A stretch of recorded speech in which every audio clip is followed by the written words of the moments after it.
Give him money blow police. Money blow only go past now, we can walk. Because without law and order, without security, no investment will take place, no economy will not grow, business will not prosper, and who are we going to tax? Selective warranting, if it's happening, you must listen to this. I think, Prime Minister, I think Parliament and companies, you have 12 months now.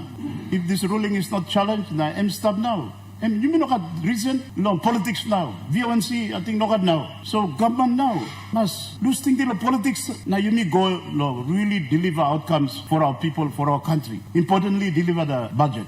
That's the biggest criticism it comes to opposition, treasurer, PM. Only cross the budget, but only cross the how you may implement it. The budget is a law. You must follow law. Otherwise, somebody should be prosecuted. First and foremost, Mr. Deputy Speaker, I'm speaking on behalf of our party, SDP. Our party is supporting the budget, and I will elaborate on the basis of our support for the budget. I'd like to, from the outset, to give credit to the opposition for their criticism of the budget. As Governor Powes said, it's a sound criticism. But Mr. Deputy Speaker and honourable members of Parliament, I think if we look at the criticism and taking cue from what Member for Powes just mentioned, we can summarize it to a few, points. I think generally speaking, Mr. Deputy Speaker, the opposition is not against the budget. They are not against what the Treasurer and the NCD has put together for us as a money plan for next year. It's basically a criticism about what we have performed and delivered in this year. That's the essence of their criticism. And I think some of those points, we should take it seriously. And as Sepuka said, Prime Minister, if we deliver this budget as planned, it will achieve a lot of things, give credibility to you, and give credibility to the government. It will be a great gift for us in going to our golden jubilee next year. And that's the challenge, I would like to say. But I want to pause too at this time to give credit to Prime Minister and the Treasurer. You may criticize them all, but you may not give them some credit. And I would like to give credit to the Prime Minister and the Treasurer. They have been presiding over our country in tough times. Yes, we can talk about them, they have 5 years, but in 5 years, look at what happened. Prime Minister was elected in 2019, and towards the end of 2019, you may start long, maneuver or Rausiman. You may start long Rausiman. Now, we didn't give him a chance. And then now, after the election now, this year, you mean VONC coming up now here. It's not easy time for him. And if I was in his position too, I'll do exactly what he's doing up to now. And that is to stay in power, to make political survival the priority. And that's, at this point, I want to mention this, what I would say, the elephant in the house. You may no longer acknowledge it. The elephant in the house is this Section 145. Honourable Members of Parliament, Section 145 here has been a liability to the country, to our people since 16 September 1975. We are against this Section 145 of the Constitution. Because if you do cost-benefit analysis, you will see that the incumbent Prime Minister, they hardly have time to manage the country, run the country, drive the country, because they are looking over their shoulders all the time. You all look at the performance of the past Prime Ministers. And our Prime Minister is no exception, so it's been a tough time for him. You must acknowledge him. Even you may, all friends of the opposition too, you must acknowledge him. You may also involved with this, right? Me too involved with this, right? Me no can hide him. So the time he crosses the Prime Minister, I want him to perform and deliver to high standard for our people, for our country. But his priority has been to survive too. So if we are really objective, Mr. Deputy Prime Minister, Deputy Speaker, if we are really objective, and have a look at what has been a big impediment to our country, contribute perhaps to instability or corruption or kind of semi-goikam, Section 145 of the Constitution. Without doubt, I've been in Parliament, fourth term now, and I say without doubt.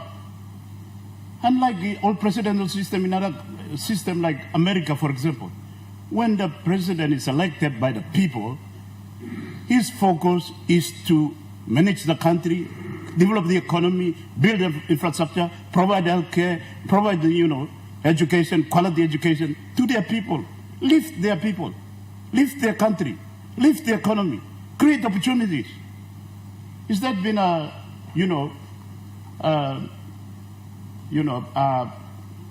main part of the work of our Prime Minister up to now? Imagine if we had no 6 months grace period, late Grand Chief was allowed to complete his term.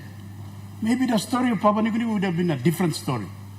So I'm just asking us to pause and have a look at this, thing that some of us are so obsessed about to defend. Check and balance, check and balance.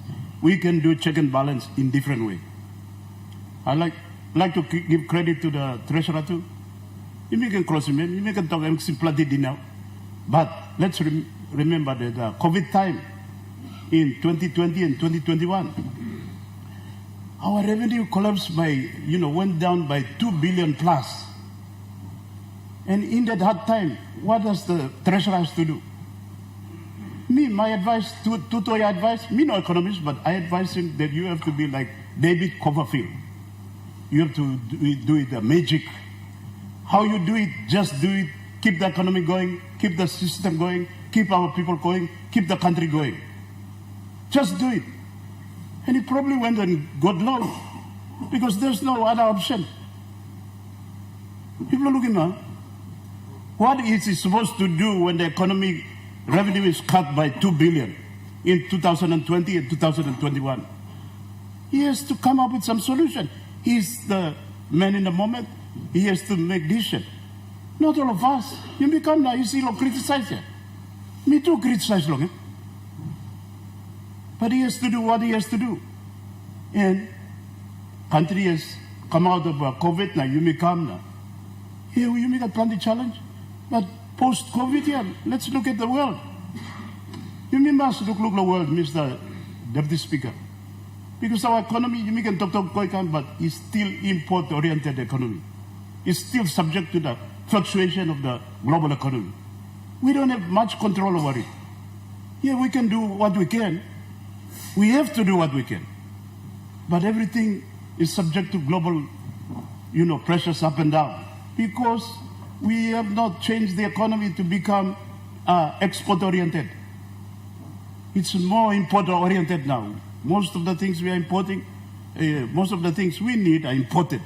From food to whatever, cars and everything. But in this time, Treasurer has to enable the country to come. We have come this far. Economy globally is in a lot of challenge. You may look in Russian war and now Gaza, Lebanon, Israeli, online war go on, Africa too, kain come up. So many tensions in the world. But the important thing is that country has shown some level of progress. The economy is growing a bit. Yeah, people didn't know stuff, but I want to impress on all of us too. The getting loan is not a sin. You may get a sim loan. Deputy Speaker, you have sim loan too. Me too, mix sim loan now. Me stop lot dead here. I'm still paying dinner go BSP. Okay, 1/4 of my pay goes to BSP. When I'm going to get out of it, I don't know. But debt is a reality. So the challenge that we face, the Treasurer face, is how to manage this debt. So yeah, debt is going to have 60 billion, but it's up to us to grow the economy now, to get into, export, to provide the support to all the key sectors of the economy, to agriculture, to fisheries, to to tourism or developing the infrastructure, opening up the economy.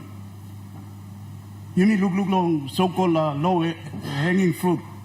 Sampla you mean no sabe. Emi angababieto impuna sting or something else.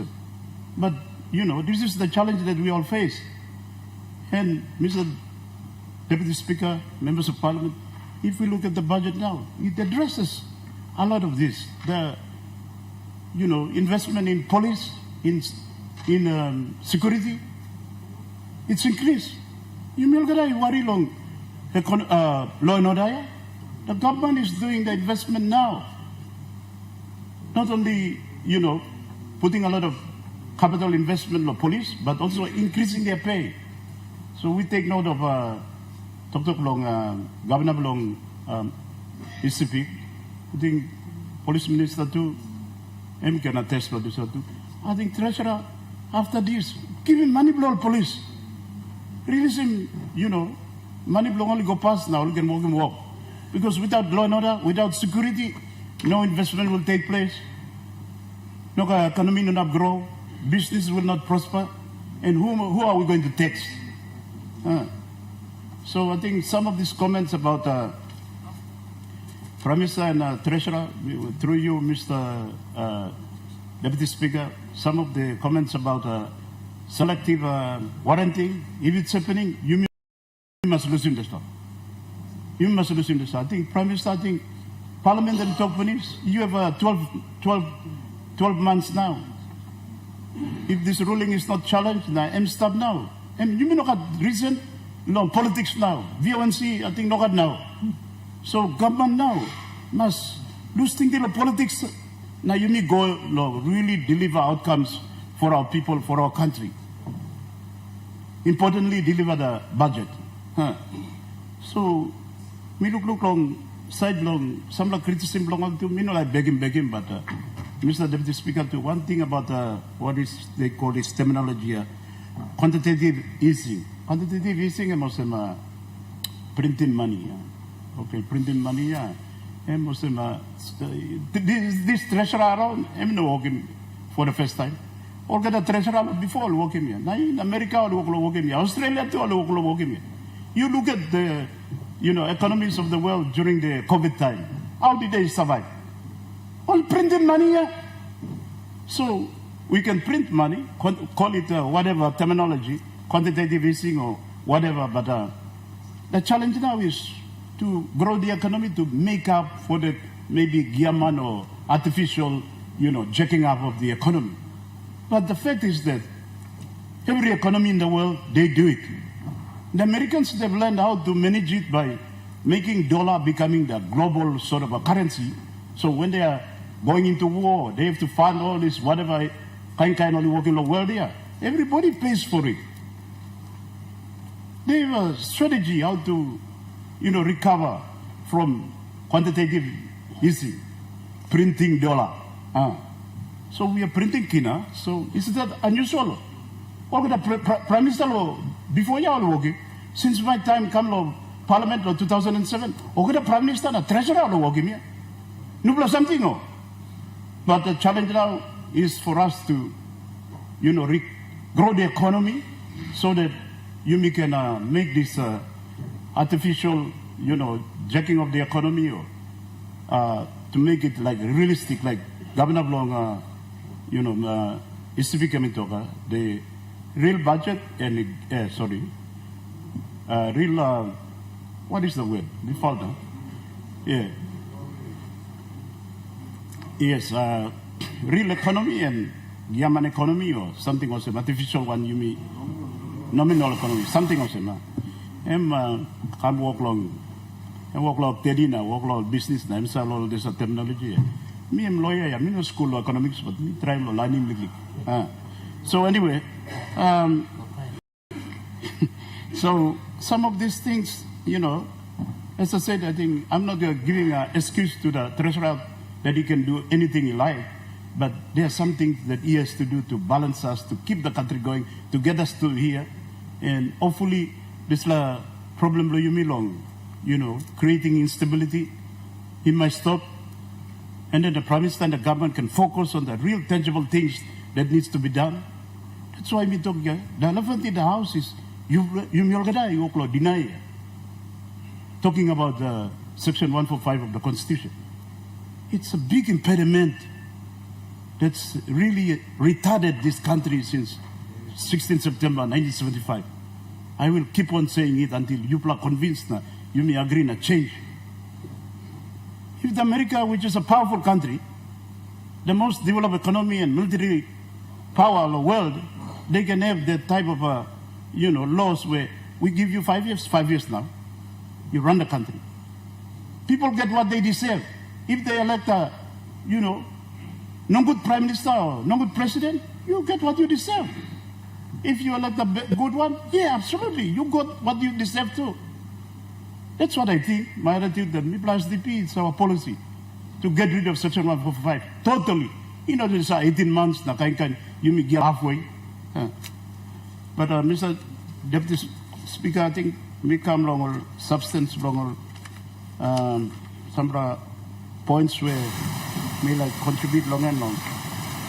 This debate below me, I think, apart from what we mentioned, some of the challenges that me look in and you can look long in currency shortage, forex. That's why I'm all time is a colossal treasurer all time, so head belong in my pen on me, but I still need to mention it. Mr. Deputy Speaker, members of Parliament, meeting treasurer, we should not listen to IMF all the time. I don't know their strategy, but I see their strategy is not in compliance with the nature of our economy.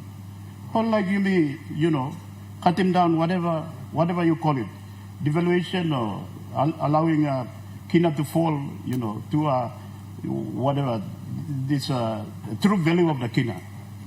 This land in number jumbo economics here, it's not real. Because what do you mean by real value of the Kina? Is there a currency in the world that you make a real value of this currency? Look at the Chinese currency. It's not for real. They've kept it low, very low. It doesn't reflect the nature of their economy. But they have a strategy to keep the yuan low so that they can attract investment and, export more and earn more.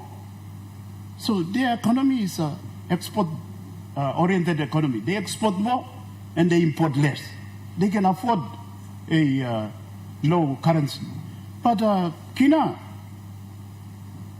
if you may down him now to whatever, and us being an import-oriented economy still, then the price belong something you may import him here, kai and steels and whatever, car now, or get something, TV now, or get something here, it go higher.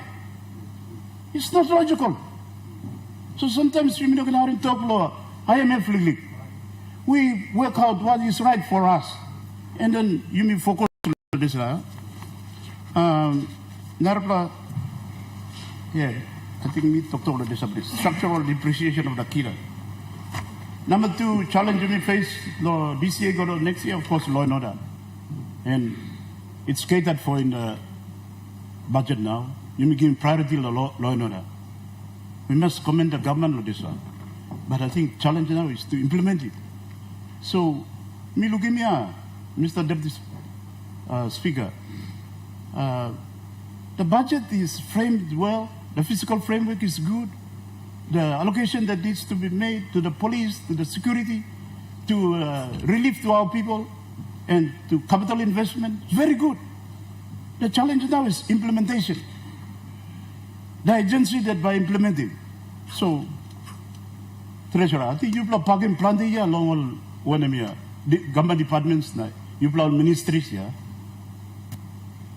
You have a problem. One problem you may not deny. You look him now, you may talk long this year's budget here, and most of the PIP I'm stuck with. You come to me, plan province. I'm stuck with you, plan minister here.